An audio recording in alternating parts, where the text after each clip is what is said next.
अस्सलाम वालेकुम नाज़रीन, मैं हूं अरसलान खोकर। आप देख रहे हैं प्रोग्राम प्लेफील्ड। आज का प्रोग्राम इंतहाई अहम प्रोग्राम होने जा रहा है क्योंकि आज हम पाकिस्तान स्पोर्ट्स बोर्ड की बहुत सारी चीज़ें हैं जिस पर बात करेंगे। इसके साथ साथ पाकिस्तान सुपर लीग सीज़न 8 पर बात होगी। पाकिस्तान सुपर लीग सीज़न 8 की तैयारियां अब अपने आखिरी मराहल में है। 13 फरवरी को पहला मैच कराची के स्टेडियम में होने जा रहा है और मज़ेदार मैच होगा, मज़ेदार रंगारंग इवेंट होगा। इस पर तो बात होगी लेकिन इसके साथ जो अहम इशूज़ हैं, पाकिस्तान में सबसे बड़ी खेलों की इंतज़ामी बॉडी जिसे पाकिस्तान स्पोर्ट्स बोर्ड कहा जाता है, वहाँ पर मुबैना तौर पर बेज़ाब्तगियाँ, अकबरा परवरी, करप्शन और बहुत सारी कहानियाँ सामने आ रही हैं। किस हद तक इसमें सच्चाई है और क्या मामला है कि पाकिस्तान स्पोर्ट्स बोर्ड में एकदम इतनी तेज़ी से इतनी सारी खबरें बाहर आई हैं। मुख्तलिफ आर्टिकल्स इस पर लिखे जा रहे हैं। हमने गुज़िश्ता 2-3 प्रोग्राम्स में इस पर बात की, जिसके बाद काफ़ी ज़्यादा मामला खुला और उस पर बातचीत शुरू हो गई। वफ़ा अब्बास साहब ने को 2-1 प्रोग्राम पहले इस पर बता दिया था कि एक डिश वॉशर है जिन्हें उनके हॉस्टल का इंचार्ज बना दिया गया, अल्लामा इकबाल हॉस्टल का, और उसकी बहुत सारी चीज़ें हम सब लोगों के पास अब मौजूद भी हैं, प्रूफ के तौर पर भी हैं। अब इन मुबैना बेज़ाब्तगियों का हल क्या है? पाकिस्तान स्पोर्ट्स बोर्ड की तबाही की वजह क्या है? आरिफ खान नामी एक बंदा है, वो कौन है और वो कैसे गार्ड से एक बड़ी पोस्ट तक जा पहुंचा है, 16वें ग्रेड तक? इस पर भी बात करेंगे और बहुत सारी चीज़ें हैं। ये सारी चीज़ें किस तरह चल रही हैं, किसकी नाक के नीचे चल रही हैं? आईपीसी इसमें क्या किरदार, यानी वो इंटर प्रोविंशियल कोऑर्डिनेशन जो एक मिनिस्ट्री है, वो इस पर क्या किरदार अदा कर रही है? और ये एकदम से ये खबरें क्यों अब बाहर आना शुरू हो चुकी हैं? जो गुज़िश्ता डीजी थे, उसके बाद अब जो हालिया डीजी हैं, वो भी ये उनके बारे में भी ये मुबैना तौर पर ये खबरें कि वो 17वें ग्रेड में नहीं थे, उन्हें प्रमोट किया गया और फिर डीजी बनाया गया। अब एक परमानेंट डीजी कब आएगा? आगे आने वाले सैफ गेम्स का क्या होगा? बहुत सारी चीज़ें हैं। वहाँ पे हॉस्टल्स और ट्रैक्स की रेनोवेशन चल रही है, जो मैं खुद भी देख कर आया था। उस पर क्या काम हुआ, क्या काम नहीं हुआ, इस पर भी बात करेंगे। वफ़ा अब्बास साहब स्पोर्ट्स जर्नलिस्ट हैं, मोहसिन एजाज अच्छे और शानदार स्पोर्ट्स जर्नलिस्ट हैं, हमारे साथ मौजूद होंगे। हसन रजा साबिक टेस्ट क्रिकेटर हैं, उन्होंने हमें ज्वाइन किया है। बहुत बहुत शुक्रिया जी आप तमाम हजरात का। वफ़ा भाई आपका बहुत शुक्रिया, हसन भाई आपका भी, और मोहसिन का भी बहुत शुक्रिया। वफ़ा भाई आपसे इसलिए स्टार्ट करूँगा, ज़रा हसन भाई भी सुन लें यहाँ क्या कुछ हो रहा है। उन्हें पाकिस्तान क्रिकेट बोर्ड का तो बहुत कुछ पता है, लेकिन ये जो स्पोर्ट्स बोर्ड है इसमें क्या कुछ हो रहा है। वफ़ा भाई शुरू कहाँ से करें? फिर फुटबॉल पे भी आज बात करूँगा कि पाकिस्तान फुटबॉल पाबंदी का शिकार है। फीफा की नॉर्मलाइजेशन कमेटी एक बैठी है, अरसा दराज से इलेक्शन नहीं हो रहे। मैंने गुज़िश्ता प्रोग्राम रिकॉर्ड किया था अशफाक शाह साहब के साथ, जो कि साबिक सदर हैं पाकिस्तान फुटबॉल फेडरेशन के। उन पर यह इल्ज़ाम था कि उन्होंने तोड़ फोड़ की थी। मैंने उनसे पूछा, फ़ंड्स के बारे में पूछा, जो मैं पूछ सकता था उनसे पूछा। अब ये खबरें हैं कि कायमा कमेटी, उसने बड़ी सख्ती से एथलेटिक्स फेडरेशन को भी बुला लिया है और नॉर्मलाइजेशन कमेटी को भी बुला लिया। तो वफ़ा भाई पाकिस्तान स्पोर्ट्स बोर्ड से शुरू करना चाहें, फुटबॉल से करना चाहें, आपकी सवाबदीद है। थैंक यू अरसलान भाई। पीएसबी जो है पाकिस्तान स्पोर्ट्स बोर्ड, फिर इस्लामाबाद में स्पोर्ट्स कॉम्प्लेक्स, ये स्पोर्ट्स जर्नलिस्ट के लिए या स्पोर्ट्स से रेलिवेंट जितने भी लोग हैं मीडिया के, उनके लिए एक घर की हैसियत रखता था। था का मैं इसलिए कह रहा हूँ कि अब शायद वहाँ पे एज सच एक्टिविटीज़ उस तरह नहीं रही। कुछ लोग जाते हैं, कुछ बिल्कुल नहीं जाते हैं। अभी सम और लास्ट वीक में 2 अच्छी एक्टिविटीज़ स्पोर्ट्स की वहाँ पे हुई हैं, उसको अप्रिशिएट करना चाहिए। विमेन के मैचेस हुए हैं, हैंडबॉल हुआ है, नेटबॉल हुआ है, इस तरह ये चीज़ें चल रही हैं। समहाउ स्पोर्ट्स बोर्ड चूँकि हमारा दूसरा घर है, स्पोर्ट्स कॉम्प्लेक्स भी हमारा दूसरा घर है। लास्ट टाइम जब हमने कोई महीना पहले एक प्रोग्राम किया, उसमें कुछ चीज़ें डिस्कस की, तो कुछ दोस्तों ने शिकवा किया कि आपने कुछ चीज़ें सही नहीं बताई या ठीक नहीं बताई। हमने उस वक्त भी कहा था कि ये प्लेटफॉर्म ओपन है, आप यहाँ पे आके बात कर सकते हैं, और अगर हमने किसी जगह गलत बात की है तो हम उस चीज़ को कन्फेस करेंगे, लेकिन हमें यकीन है कि जो बात हम यहाँ से करते हैं वो गलत नहीं होती। हाँ, एक चीज़ ज़रूर है कि लास्ट टाइम हमने वो बात पूरी नहीं की। वो that was just like a teaser के देखते हैं कि यार इसका क्या रद्द अमल आता है, कुछ बेहतरी आती है या नहीं। किसी भी शख्सियत से कोई इख्तलाफ किसी जर्नलिस्ट का नहीं होता, उसके बनाए हुए सिस्टम से ज़रूर हो सकता है। यही अच्छा चीज़ वफा अभी भाई, स्पोर्ट्स अगर खेलों कॉम्प्लेक्स। की सबसे बड़ी इंतजामी बॉडी ही अकरबा परवरी का शिकार हो जाए, जो कि मुबैना बेजाब्तगी अगर मैं कहूँ तो गलत ना होगा, तो फिर यकीनी तौर पर खिलाड़ी सफ़र कर रहे हैं ना। अरसलान भाई, अगर आप देखें कि ये एक ड्यू लॉस हो रहा है। मैं अगर बीइंग अ ह्यूमन देखूं कि स्पोर्ट्स कम्प्लेक्स के ऐसे मुलाजमीन जो 20-20 साल से वहाँ काम कर रहे थे, जो प्रमोशंस का इंतज़ार कर रहे थे, जो अपने एक बेहतर आगे देख रहे थे कि अब आने वाले वक्त में हम प्रमोट होंगे बेहतर, वो सब कहाँ पे हैं? उन सबको हटा दिया गया, कोई किधर चला गया, सर, जो कोई किधर स्टेनो चला था गया। इलामा इकबाल हॉस्टल के जहाज साहब, उनको हटाया गया, उनकी जगह ये 2006 में भर्ती होने वाले बतौर गार्ड आरिफ साहब, जो कि अब 16वें ग्रेड में आ गए हैं। कैसे आ गए हैं वो आपको मैंने सारी चीज़ें बताई भी थी कि मुझे जो कुछ पता चला वो एक मुबैना तौर पर एक तरक्कियाँ हैं जो समझ में नहीं आ रही, और अब वो हॉस्टल के असिस्टेंट है और ये कोई नई पोस्ट क्रिएट हुई है।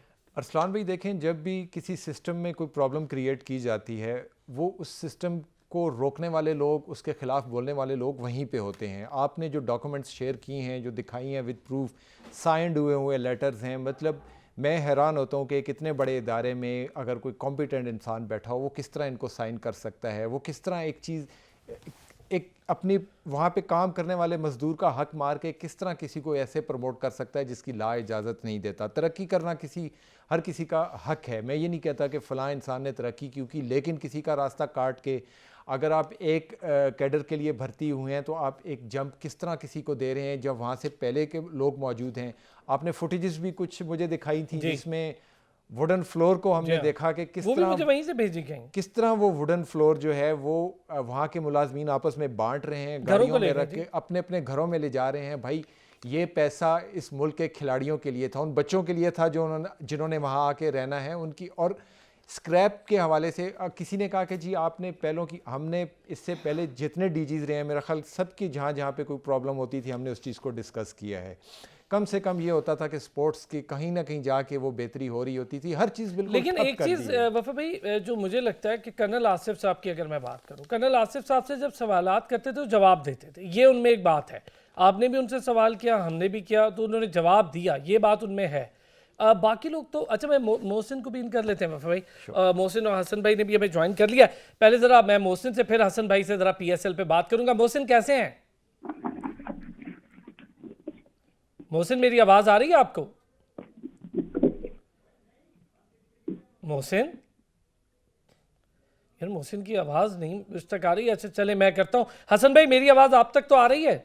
जी जी बिल्कुल आ रही है। अच्छा जी हसन भाई, पाकिस्तान सुपर लीग सीजन 8 बहुत सारे प्लेयर्स इधर उधर चले गए। कोयटा ग्लैडिएटर के बैन कटिंग कराची आ गए, पेशावर ज़ल्मी से शोएब मलिक कराची आ गए, कराची से बड़ा प्लेयर बाबर आजम पेशावर ज़ल्मी का कैप्टन बन गया। काफ़ी सारे प्लेयर्स इधर उधर हो गए। लेकिन एक चीज़ जो हसन भाई बड़ी बात हमारे लिए ये कि अब PSL एक बहुत बड़ा ब्रांड बन गया अल्हम्दुलिल्लाह, और दुनिया भर से लोग अब पाकिस्तान में आकर खेलना चाहते हैं। अभी मैं देख रहा था कि मार्टिन गुप्टिल बहुत खुश हैं कि मैं पहली दफ़ा पाकिस्तान में खेलूंगा PSL में। ये एक अच्छी चीज़ है, बहुत जबरदस्त चीज है। और सबसे पहले इनिशिएटिव पाकिस्तान के स्पोर्ट को जाता है, जिस तरह से उन्होंने इनिशिएटिव लिया। जब 2008-9 में हम 10 सिक्योरिटीज पाकिस्तान में, तो फिर वहाँ से पाकिस्तान टीम भी खेलती थी। इसके बाद फिर वापस इंटरनेशनल पे खेली, फिर कोर्ट आ गया। मगर क्रेडिट इसी को जाता है कि मैंने एक ब्रांड बनाया, दुनिया में 8 से 9 लीग हो रही है और सबको मौका मिल रहा है खेलने का। और चमचमाती ट्रॉफी जो है वो रनमाई भी हुई और पाकिस्तान में मैचेस हो रहे हैं और एक्साइटेड होते हैं सारे लोग PSL के लिए कि जिस तरह से PSL जब शुरू होता है तो सोशल मीडिया पे आप देखें अपने अपने फ्रेंचाइज के ऑनर्स जो है वो बड़ी एप्रिसिएशन दिखा रहे होते हैं, यंग प्लेयरों को प्रोड्यूस कर रहे होते हैं, सीनियर जूनियर प्लेयर होते हैं, तो वही से टैलेंट पाकिस्तान का प्रोड्यूस हो रहा है। अच्छा हसन भाई, आप कश्मीर प्रीमियर लीग का हिस्सा रहे, लास्ट कश्मीर प्रीमियर लीग में कुछ बेहतरी आई? हमारे खबरों के जो इतलात है, मैं खुद भी वहाँ एक विजिट करके आया, मुझे वहाँ काफ़ी बेज़ाब्तियाँ दिखाई दी, लेकिन आपके मुताबिक क्या कुछ बेहतरी लगी? वो लीग आगे जाने की अहलियत रखती है? देखिए, एक तो पहले अप्रूवल मिली होगी ICC से, उसके बाद PCB ने दी है तो NOC मिली, NOC का शुरू होता, उसके बाद सारे प्लेयर्स खेले। मगर जो भी लीग्स होती हैं इसमें इंपॉर्टेंट ये होता है कि प्लेयर्स किस तरह से कंफर्टेबल हो रहे हैं इस लीग में। थोड़े से इश्यूज जो हैं वो पेमेंट्स के इशू रहे हैं प्लेयरों के। एक तो 6 से 8 मैच जो थे बारिश की वजह से वहां पर नहीं हुए, जिसकी वजह से ट्रॉफी जो है वो मीरपुर वाइज और आपस में डिवाइड की गई ट्रॉफी। मगर जिस तरह से इश्यूज होते हैं जब भी कोई लीग होती है, प्रोटेक्ट कोई बनने जा रहा होता है, तो उसमें सबसे पहले प्लेयर्स इंपॉर्टेंट होते हैं, उनको अकोमोडेट किया जाता है अच्छी तरीके से। उनकी जो मैच फीचर्स होती हैं और उनके जो स्टे करने का सिक्योरिटी रीजन है, पर्पज जितना भी है वो फैसिलिटेट किया जाता है जब जाके लीग सपोर्ट होती है। तो थोड़े से इश्यूज आ रहे थे, अभी सीजन 3 का कोशिश कर रहे हैं, मगर सीजन 2 जो शुरू हुआ है उसमें अभी लास्ट टाइम जब हुआ था तो पेमेंट की कोई इशू आ रहा है प्लेयरों के, वो अभी तक कंप्लीट नहीं हुई। अच्छा, इसमें ऑफिशियल्स बेचारे भी काफ़ी परेशान रहे। मैं चले आपसे अब आप ना डिपार्टमेंटल क्रिकेट पर भी बात करता हूँ। मोहसिन ने भी हमें ज्वाइन कर लिया फाइनली। मोहसिन, आवाज़ आ रही है मेरी आपको? जी खोकर साहब, बिल्कुल है। मोहसिन साहब, सर, पीएसबी एक बड़े मामलात अजीब अजीब चल रहे हैं, खबरें आ रही हैं, मुबैना बेज़ाब्तगियाँ, अकरबा परवरी, कोई बंदा 2006 में गार्ड भर्ती हुआ, अब वो 16वें ग्रेड में अचानक आ गया, डिश वॉशर को एलडीसी के तौर पे कैसे प्रमोट करके हॉस्टल का इंचार्ज बना दिया। अजीब अजीब मामलात सामने आ रहे हैं। देखिए, बड़ा अनफॉर्चुनेट है ये सारा कुछ तो हो रहा है। बेज़ाब्तियां भी जिस तरह आप बता रहे हैं हो रही हैं, बाकी भी मसाइल हैं। नहीं हो रहा तो स्पोर्ट्स नहीं हो रही, नहीं हो रहा तो ये जो मैदान है इनकी रौनकें आबाद नहीं हो रही। मैंने last time Pakistan sports board को मुकम्मल तौर पर functional former director general Akhtar Nawaz Ganjera के दौर में ही देखा।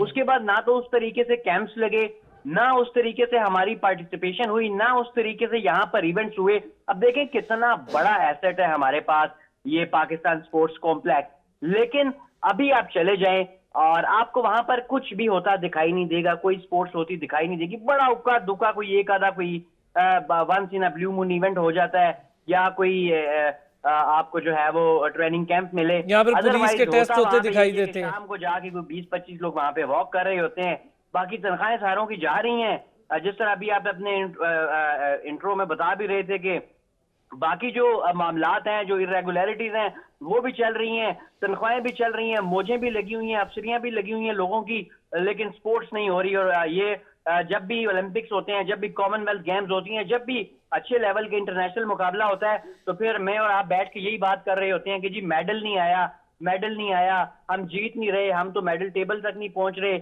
मेडल तो चले दूर की बात है, अब तो हमारी पार्टिसिपेशन, हमारे नेशनल स्पोर्ट्स हॉकी की पार्टिसिपेशन नहीं होती, हमारे बॉक्सर पार्टिसिपेट नहीं करते, हमारी बाकी स्पोर्ट्स जो है वो कोई किसी जगह पे बड़ी रेयर हो गई है। जहां पे भी अच्छे लेवल का कंपटीशन हो रहा हो, हमें वहां पे अपनी पार्टिसिपेशन ही नजर नहीं आ रही होती। सिवाय क्रिकेट को छोड़ के हम किसी भी जगह पे अच्छे मुकाबलों में अब नहीं जा रहे, और ये बड़ा अनफॉर्चुनेट है। मेरे ख्याल में अब इसके ऊपर हुकूमत को बहुत ज्यादा काम करने की जरूरत है। यहाँ पे जब भी एक नई हुकूमत आती है वो कहते हैं जी हम नई स्पोर्ट्स पॉलिसी लेके आ रहे हैं, हम स्पोर्ट्स पॉलिसी को रिविजिट करेंगे, लेकिन at the end of the day होता कुछ भी नहीं है। हालांकि अब दुनिया भर के अगर हम मॉडल्स उठाएं तो उसमें तो ये होता है कि एक स्पोर्ट्स पॉलिसी बन गई, चाहे जो भी गवर्नमेंट है वो गवर्नमेंट रहे ना रहे, स्पोर्ट्स पॉलिसी चलती रहेगी, वो फंड्स मिलते रहेंगे। हमारे एथलीट बेचारे तो इस तरह है कि अगर किसी छोटे मोटे मुकाबले में पार्टिसिपेशन हो भी जाए उनकी, तो वो बेचारे आखिरी वक्त तक उन्हें टिकट ही नहीं पता होता कि हमें टिकट भी मिलना है या नहीं मिलना, हमने पार्टिसिपेट भी करना है या नहीं मिलना, खाना हमें CADA, ये जो बड़े बुनियादी चीजें होती हैं एथलीट्स के लिए, ये भी वो बेचारे आखिरी लम्हात तक देखते रहते हैं। अच्छा मोहसिन, आपने ना बड़ी इंपॉर्टेंट बात की है कि मैं भी यही कह रहा था कि असल में तो जो परेशानी और सफ़र करता है वो तो खिलाड़ी है।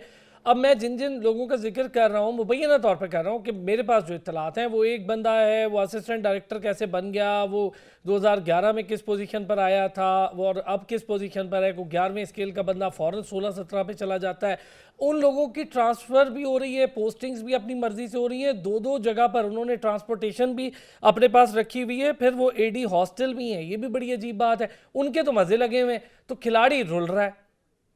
देखें ना, यही तो प्रॉब्लम है। अब या तो अफसरान मजे कर लें, या तो ये जो ताकतवर लोग पाकिस्तान स्पोर्ट्स बोर्ड में बैठे हुए हैं, जो अफसरशाही जो है, या जो और इस तरह के लोग हैं जो ताकतवर लोग हैं, या तो वो मजे करेंगे, या इस मुल्क की जो स्पोर्ट्स है, इस मुल्क के जो स्पोर्ट्समैन है उनकी मौज होगी, इस मुल्क की मौज होगी, इस मुल्क को कुछ मिलेगा, इस मुल्क को मेडल्स मिलेंगे।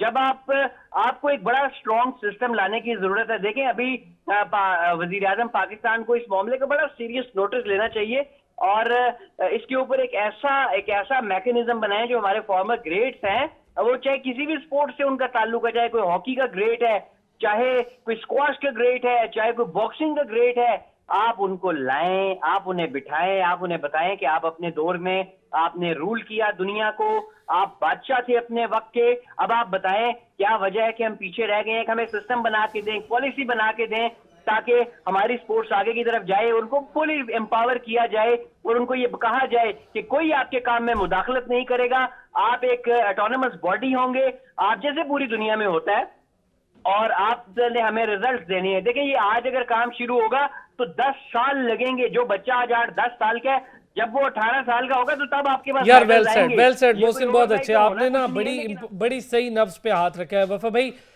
एक तो ये चीज़, फिर मैं जो कर्नल आसिफ साहब की बात कर रहा था, पिछले जो डीजी थे, बहुत सारी चीज़ें थी उसमें भी हमने बात की कि उस दौर में भी, क्योंकि ये तो रुक नहीं रहा था बहुत सारी चीज़ें, लेकिन एक चीज़ है कि हमारे पास कुछ मेडल्स आए ओलंपिक्स में, ये एक बड़े हौसला अफजा बात थी हमारे लिए। क्या कहते हैं अरसलान भाई, जिस तरह मोहसिन साहब अभी फरमा रहे थे कि आप अपने जो स्टार्स हैं, जो अपने लेजेंड्स हैं स्पोर्ट्स के, उनको लेके आएँ, पॉलिसी बनाएं। भाई आप बेसिक यहीं से स्टार्ट कर लें। आपका जो इस वक्त डीजी साहब हैं, उनका स्पोर्ट्स से कितना लेना देना है? आप स्टार्स को तो तब लाएंगे जब यहाँ पे एक स्पोर्ट्स को समझने वाला इंसान बैठा होगा, जो एक स्पोर्ट्समैन को समझने वाला। और उन्होंने सही कहा है कि आप शाम को आप चले जाएं स्पोर्ट्स कम्प्लेक्स में, उसमें हालात क्या होते हैं वो नज़र आ जाते हैं। मैं अभी रिसेंटली मेरे 2-3 चक्कर लगे हैं, 1-2 एक्टिविटीज़ चल रही थी बच्चों की, ठीक है, लेकिन मैं पहले कह चुका हूँ कि हमें गए वहाँ पे अरसा हो गया कि ये चीज़ें उसमें आ रही हैं। कर्नल साहब के दौर में उन्होंने व्हाटएवर, हमने शायद प्रोग्राम किया, उस पर उनसे बात की कि आपके होते हुए आपकी नाक के नीचे ये चीज़ें हो रही हैं, थेफ्ट हो रही थी चीज़ें, कुछ और एक्टिविटीज़ हो रही थी, but he replied, he responded. मैं ये कह रहा हूँ, वो रिस्पॉन्स करते थे, लेकिन उनको ये क्रेडिट जाता है कि उन्होंने मेडल्स का एक सिलसिला शुरू हुआ, मेडल आए हैं जी। डॉक्टर साहब की बात की, डॉक्टर अख्तर नवाज गंजेरा साहब पे केसेस भी हुए। हम बीइंग अ जर्नलिस्ट मेरे उनसे 100 इख्तलाफात रहे, लेकिन मैंने देखा कि किस तरह that was a rugby event, और पूरे पाकिस्तान से किस तरह खिलाड़ी आए, और किस तरह डॉक्टर साहब खुद वहाँ हॉस्टल जाते थे, उनसे पूछते थे खाना ठीक मिल रहा है, आपको कोई मसला है, गर्मी है तो कोई अरेंज करें। ये चीज़ें होती हैं। इट्स नॉट लाइक कि मैं एक बड़े लेवल से ऑफिस में बैठ जाऊँ, आप मेरे दोस्त हैं, आप भी मेरे साथ बैठेंगे, वो शायद आजकल पाकिस्तान में नहीं है, वो गए हुए हैं। लेकिन यह है कि मैं आपसे हर चीज़ में आपका डिसीजन लूँगा, और मैं कहूँगा यार मैं तो जा रहा हूँ, आप ज़रा पीछे ऑफिस देख लें। फिर मैं आपको कहूँगा यार 2 गाड़ियाँ हैं, एक आप रख लें, एक इनको भी दे दें, तो वो गाड़ियों का भी ज़रा।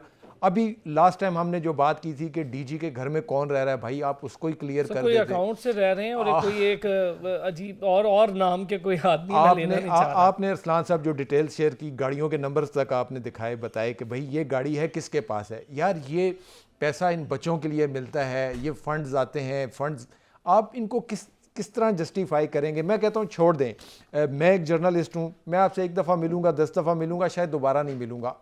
एक दिन आपने एक बड़ी अदालत में हाजिर होना है, आपने खुदा को जवाब देना है। आप अमीन हैं, एक अमानत के आप अमीन हैं, आपको उसका जवाब दे होना है। ये नेकी नहीं है कि आप अपने 4 दोस्तों को प्रमोट कर दें, उनका भला कर दें। आप उनका भला कर रहे हैं, लेकिन आप किसका हक मार रहे हैं, आपको वो भी सोचना होगा। बिल्कुल ठीक है। अच्छा, एक छोटा सा ब्रेक है, फिर मैं ज़रा हसन रजा भाई से 1-2 चीज़ें हैं। एक तो एरन फिंच, उनको किसी टीम ने नहीं लिया, मुझे बड़ा अफसोस हुआ। बड़ा प्लेयर है, इंटरनेशनल क्रिकेट से भी रिटायरमेंट हो गई उनकी। अब वो अवेलेबल भी थे पाकिस्तान के लिए फुल फ्लैज, जैसे मोइन अली का झटका लगा पाकिस्तान को तो वेंडा डुसन को लेना पड़ा दूसरी टीम को। वापस आते हैं जी ब्रेक से, तो इस पर भी बात करते हैं।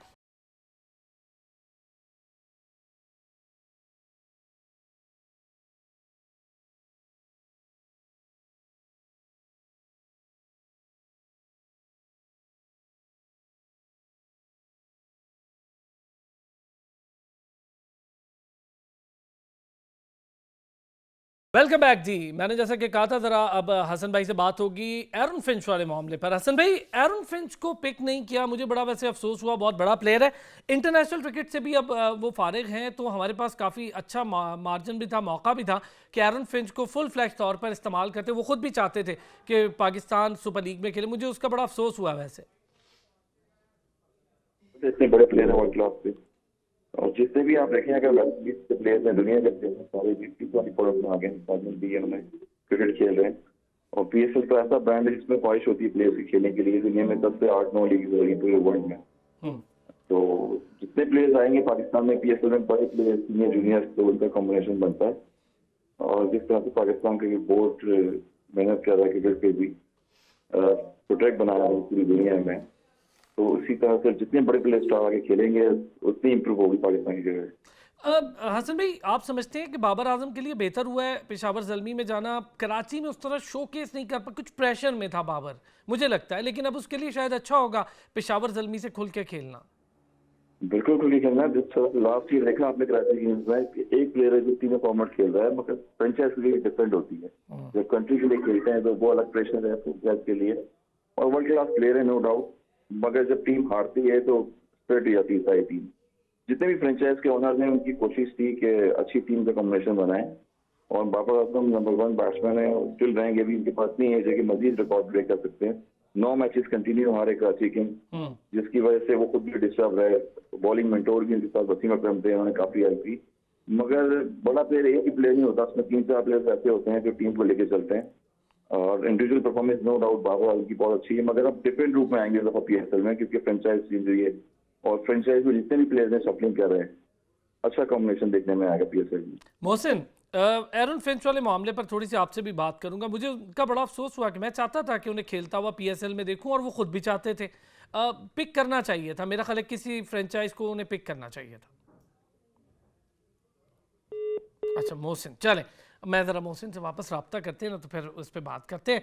वफा भाई, नॉर्मलाइजेशन कमेटी फीफा और कायमा कमेटी कौमी असम्बली की, अब तो मामलात बड़े संजीदा हो गए। क्या मामला है जी, क्या सीन है वफा भाई, ज़रा बताएं ना। अरसलान भाई, मुझे लगता है कि शायद साल होने वाला है जब फर्स्ट टाइम हमने इस इशू को हाईलाइट यहीं पे बैठ के किया था।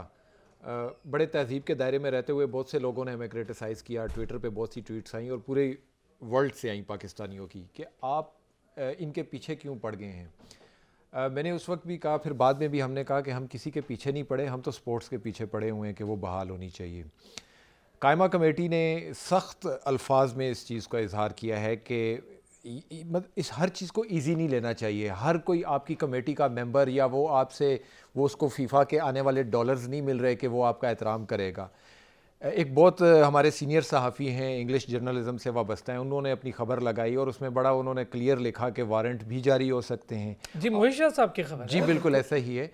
देखें, आप बड़े जेंटलमैन हैं, आप मामलात को उस तरफ क्यों लेके जा रहे हैं कि आपकी ये सुर्खियाँ जीनत बने कि आपके लिए वारंट निकल रहे हैं। भाई देखें, जो आपको डॉलर्स आ रहे हैं, पैसे आ रहे हैं, वो एक दिन तो बंद होने हैं। इज्जत से अगर वो पहले ही बंद करवा लें तो ज़्यादा अच्छी बात है। दूसरा, अच्छा जो मैंडेट है वो करें ना, अपना पूरा इलेक्शन करवाएं। ऑब्वियसली देखें, मैंने उस वक्त भी कहा था कि ये कमेटी इलेक्शन नहीं करवाएगी। ये 1 साल होने वाला है, अभी तो खैर बहुत थोड़ा टाइम है उनके पास, जो उनको लिमिट टाइम फ्रेम दिया गया था। ये कमेटी इलेक्शन नहीं करवाएगी, मैं दोबारा कह रहा हूँ। और देखें, जो पैसे अभी भी नहीं करवाएगी, अभी भी नहीं करवाए, किस तरह करवा सकते हैं। और देखें, तैयारी नहीं है। सबसे पहली जो चीज़ है, जो ये इनके पास वो डॉलर्स, ये सैलरीज मिल रही हैं, ये फीफा अल्लाह वास्ते नहीं दे रहा। ये हमारा फंड रुका हुआ है पाकिस्तान फुटबॉल का, उसमें से कट रहे हैं। भाइयों, ये पैसे जो आप अपनी जेब में डाल रहे हैं आपके खिलाड़ियों के लिए हैं, इनको मिल लेने दें भाई। ये एक दिन वैसे ही बंद होने हैं, इज्जत से इनको बंद कर दें। और देखें, अगर ये दोबारा नहीं आते, अगर ये कमेटी में नहीं आते, वो पार्लियामेंटेरियन हैं, मुअज़्ज़ज़ लोग हैं, वो मुख्तलिफ पाकिस्तान के इश्यूज़ को डिस्कस करते हैं। ये मामला सीरियस हो जाएगा, बहुत सीरियस हो जाएगा। ये हमारी एक पाकिस्तान की डिफेमेशन का है। देखें, आप अगर एशियन फुटबॉल देख लें, आप फीफा देख लें, वहाँ पे बातें शुरू हो चुकी हैं। हमारे मिनिस्टर साहब पहले शायद इनको टाइम देते रहे हैं, एहसान मज़ारी साहब, अभी उन्होंने भी सख्त अल्फाज में इसका इजहार किया है। और बहरीन के जब वहाँ पे उनकी मुलाकात हुई, वहाँ पे लोगों से मिले, उसके बाद फीफा के लोगों से उनकी, ये सारी चीज़ें उन्होंने डिस्कस की हैं। भाइयों, ये चीज़ आपके हाथ से निकल रही है। ये सिर्फ आपका नहीं है कि यार ठीक है मैं उधर चला जाऊंगा, ये उधर चला जाएगा, फिर देखा जाएगा। ये इतना वक्त जो ज़ाया कर दिया है, इसका सिर्फ अच्छा, ये प्लेयर्स का वक्त ज़ाया हुआ, सबसे ज़्यादा नुकसान प्लेयर्स का हुआ है। और किसका हुआ है? आप देखें, बाकी तो वो सारी बॉडीज तो पहले से ही फुटबॉल के, मैं समझता हूँ कि तबाही की सब जिम्मेदार हैं, लेकिन अब प्लेयर्स बेचारे सफ़र कर रहे हैं। देखें, प्लेयर सफ़र कर रहे हैं। अभी जो नेशनल कप की फुटेजेस आई हैं, क्या आपने देखी नहीं है? क्या प्रोग्राम में ग्राउंड्स की जो गालम गलोच वहाँ पे हो रही है, जो लड़ाई हो गई, एक दूसरे के गले पड़ रहे हैं। देखें, आप नेशनल कप इस तरह नहीं होते, उसका एक तरीका होता है। और वो तभी हो सकता है। आपने जनाब वो बांस के डंडे लेके उनके ऊपर झंडे लगा दिए हैं, जब यही नहीं आपको पता कि उसकी वाइट स्टिक होनी चाहिए जिस पे फ्लैग मार्क किया जाता है, और उसकी एक खास रेंज होती है, उसकी हाइट होती है, वो सारी चीज़ें होती हैं। आपने वहाँ से स्टिक्स पकड़ियाँ, मतलब आप करना क्या चाह रहे हैं? ये चीज़ एक दिन ख़त्म होनी है। देखें, मुझे मेरा ख्याल है तस्वीरें खिंचवाना चाह रहे हैं वो, इस तरह के इवेंट्स करवा के, मेरा ख्याल है। देखें, अभी जब नेक्स्ट टाइम अगर ये आ जाते हैं तो वो बड़ी सख्त गर्मा गर्मी होगी, और अगर ये नहीं आते हैं तो उससे भी ज़्यादा गर्मा गर्मी होगी। अच्छा मोहसिन, इस पे बात करना चाहेंगे, फिर मैं थोड़ी PSL पे भी आपसे और हसन भाई से बात करनी है। मोहसिन, आवाज आ रही है मेरी? नहीं सुन सका। अच्छा मोहसिन, मैं ये नॉर्मलाइजेशन कमेटी वाले मामले पर थोड़ी सी अगर बात करना चाहें, वरना मैंने आपके साथ जरा PSL पर भी बात करनी है। पहले नॉर्मलाइजेशन कमेटी, कायमा कमेटी ने बुलाया, नहीं गए, अब उन्होंने बड़ी सख्ती से कह दिया अगर नहीं आए तो वारंट जारी हो जाएंगे। नॉर्मलाइजेशन कमेटी का भी तो एक मैंडेट है ना, और फीफा ने उसे एक मैंडेट दिया है मामलात सेटल करने के लिए। और अनफॉर्चुनेटली अब नॉर्मलाइजेशन कमेटी भी जब खुद भी पार्टी बन जाएगी तो फिर देखें, जब आपको एज ए मीडिएटर बिठाया जाए तो फिर आपका रोल मीडिएटर वाला ही होना चाहिए। जब आपको बड़ा बन के बिठाया जाए तो फिर आपके अमल से, आपके कंडक्ट से आप पता चलना चाहिए कि यार आप बड़े हैं। लेकिन अनफॉर्चुनेटली वो भी लग ऐसे रह के पार्टी बनते जा रहे हैं। अभी तक तो होना ऐसे चाहिए था कि अभी तक फीफा के गिवन मैंडेट के मुताबिक इलेक्शन हो जाने चाहिए थे और जो डेमोक्रेटिक प्रोसेस है वो कंप्लीट हो जाना चाहिए था। लेकिन अभी तक वो भी चीजें इतनी ज्यादा स्लो है। असल में प्रॉब्लम ये है कि कुर्सी कोई भी नहीं छोड़ता, इख्तियार जिसको मिलता है वो फिर उसके बाद जो है वो भरपूर तरीके से उसको एंजॉय करता है। और रिजल्ट फिर आपके सामने है जो इस वक्त सिचुएशन बनी हुई है। फिर चाहे आप पर कितना मर्जी क्रिटिसिज्म हो, कितना मर्जी कोई आपको आईना दिखाए, फिर आप जब कुर्सी एंजॉय कर रहे होते हैं तो फिर आप किसी चीज की परवाह भी नहीं करते। यार ये बात आपकी बड़ी सही और बड़ी बड़ी वैलिड है। हसन भाई, सर क्वेटा को कैसे देख रहे हैं? क्वेटा का पिछला सीजन बहुत अच्छा नहीं गया, बल्कि मैं कहूँ अगर लास्ट 2 सीजन्स की मैं बात करूँ तो क्वेटा को बहुत अच्छी नहीं गई। क्वेटा को कैसे देख रहे हैं? देखिए, फ्रेंचाइज के ऑनर जो है वो पूरे साल क्रिकेट कराते रहते हैं। नदीम उमर साहब जो हैं, और जितना अप्रिशिएट किया है सरफराज को, और बहुत ही जबरदस्त इनिशिएटिव लिया कि कंसेक्यूटिव इफ्तिखार भी कर देते हैं और भी प्लेयर्स फ्रेंचाइज में थे। मगर अभी एग्जीबिशन मैच हुआ पेशावर जालमी का और कोटा का, 3 टीम पहुंची हुई थी, मैच भी करवाया उनका बहुत जबरदस्त। अब ये है कि कॉम्बिनेशन बना रही है टीमें। सीजन 8 PSL का चल रहा है, इसमें कंपटीशन देखने में आएगा। मैंने पहले ही बताया कि 1 साल से वेट कर रहे होते हैं फ्रेंचाइज के ऑनर, बीसीबी लोग, कि PSL जितना अच्छा प्रोडक्ट हो जाए, जितने अच्छे प्लेयर्स वर्ल्ड क्लास आगे खेल रहे हैं, पार्टिसिपेट करें, उतनी पाकिस्तान क्रिकेट को इम्प्रूवमेंट मिलेगी, उसमें टैलेंट इतना मिलेगा। तो यही इम्प्रूवमेंट है। और 13 तारीख से देखें लाहौर कलंदर है, वो भी अपने फ्रेंचाइज को स्ट्रॉन्ग किया हुआ है, नए से नए प्लेयर्स खेलने अच्छा आसिफ भाई, लाहौर कलंदर की और पेशावर ज़ल्मी की एक बड़ी खास बात है, वो पूरा साल एक्टिव रहते हैं। और इस्लामाबाद यूनाइटेड अचानक से आती है, लेकिन उनका कॉम्बिनेशन बड़ा अच्छा होता है। इस बार भी उन्होंने पिक्स बड़ी अच्छी की हैं। देखिए, सारे प्लेयर्स तो टीम में नहीं खेलते पाकिस्तान टीम में, मगर 2 प्लेयर्स ऐसे हैं जो उन्होंने लाहौर कलंदर को लिफ्ट किया है, शाहीन शाह अफरीदी और हारिस रऊफ। और लोग कहते हैं, सोशल मीडिया पे भी देखा होगा, सोचना भी ना कभी कि हम फ्रेंचाइज की दूसरी टीम में जाएंगे। वो यही वजह है कि लाहौर में उन्होंने कैंपिंग की हुई है पूरी, और नबीबिया ए टीम स्लॉट में 6-6 महीने अपने स्क्वाड में बच्चों को रखते हैं। और यही चीज होती है पाकिस्तान की क्रिकेट के लिए। और जैसे इंग्लैंड में देखें, आप साउथ अफ्रीका में देखें कि मॉडर्न क्रिकेट में जो है आपको रिप्लेसमेंट प्लेयर भी चाहिए होती है। 3 फॉर्मेट में क्रिकेट हो रही है तो डिफरेंट प्लेयर्स उस फॉर्मेट में खेल रहे होते हैं। अच्छा हसन भाई, एक चीज इसमें ऐड कर दें, जो अब सरफराज ने अभी टेस्ट में परफॉर्मेंस दी है, आप समझते हैं उसका रिफ्लेक्शन PSL में दिखेगा? अब उसका कॉन्फिडेंस ज़रा ज़्यादा अच्छा हो जाएगा, क्योंकि काफ़ी अरसे से वो प्रेशर में था कि टीम से भी बाहर है और डोमेस्टिक में भी उस तरह परफॉर्म नहीं कर पा रहा था। अब तो डोमेस्टिक भी अच्छी जा रही है उसकी, और जो इंटरनेशनल क्रिकेट में वापसी हुई है वो भी बड़ी शानदार हुई है। तो उसका रिफ्लेक्शन होगा क्वेटा ग्लैडिएटर पर? बिल्कुल होगा, क्योंकि जब वो टीम से बाहर हुए थे वो कोटा से एक्स्ट्राऑर्डिनरी परफॉर्मेंस दे रहे थे। उसके बाद सिंध की उन्होंने कैप्टनसी की, सिंध को जितवाया, उसमें भी परफॉर्मेंस दी। और जितनी फ्रेंचाइज में खेल रहे होते हैं वहां पर कोटा के लिए खेल रहे होते हैं। और 3-4 साल से बाहर रहे, एक कप्तान होने के मुनासबत से देखें कि वापस कम बैक करके आए। वो सेल्फ बिलीव बड़ा इंपॉर्टेंट होता है स्पोर्ट्स में, हमारे कहते हैं। तो उनको सेल्फ बिलीव इतना था कि वो कंसिस्टेंट खेलते रहे, और डोमेस्टिक भी हुई, कोई भी क्रिकेट उनको खेलते रहे, फिर स्क्वाड में का नाम आया, फिर भी चले गए। मगर इस दफा PSL में वो डिफरेंट रूप में नजर आएंगे, और मुझे लगता है कि उनके साथ जो फ्रेंचाइज में कोटा में प्लेयर खेल रहे होंगे वो भी बहुत कॉन्फिडेंट होंगे। अच्छा मोहसिन, जल्दी से एक लास्ट कमेंट इस पर कि अब कोयटा ग्लैडिएटर को कैसे देख रहे हैं इस PSL में? लीग क्रिकेट में जब लीग शुरू होती है तो फिर ये किसी टीम के बारे में बाज़ औक़ात ऐसे होता है कि अपेरेंटली पेपर्स पे कोई टीम बड़ी तगड़ी नजर आ रही होती है। जैसे कि हमने देखते रहे लाहौर कलंदर्स पहले जो 2 सीजन थे, पहले वो क्रिस गेल को ले आए, फिर वो ब्रेंडन मैक्यूलम को ले आए, वो AB डिविलियर्स को लेकर आए, बड़े बड़े प्लेयर्स लेकर आते रहे, लेकिन उस तरह नहीं कर सके। लेकिन इस वक्त अपेरेंटली तमाम ही टीमें बड़ी तगड़ी नजर आ रही हैं। लीग शुरू होगी तो फिर हम कुछ कहा जा सकता है कि कौन सा प्लेयर कितने वक्त तक अवेलेबल है और क्या कॉम्बिनेशन होगा। बहुत शुक्रिया आपकी कभी थी। Thank you so much. Mohsin Ijaz हमारे साथ मौजूद थे, वफा अब्बास साहब बहुत शुक्रिया। और स्पेशली आज हसन रजा भाई ने हमें ज्वाइन किया, साबिक टेस्ट क्रिकेटर, बल्कि पाकिस्तान की तारीख में सबसे कम उम्र तरीन टेस्ट क्रिकेटर का एजाज भी उनके पास है। उन्होंने सबसे छोटे थे जब टेस्ट क्रिकेट में कदम रखा। बहुत शुक्रिया आप तमाम हजरात का। अगले हफ्ते से इंशाल्लाह पाकिस्तान सुपर लीग की स्पेशल ट्रांसमिशन शुरू होने जा रही है सच टेलीविजन पर रोजाना 4 बजे। तो यकीनी तौर पर आप भी हमारे साथ होंगे। अपना ख्याल रखिएगा।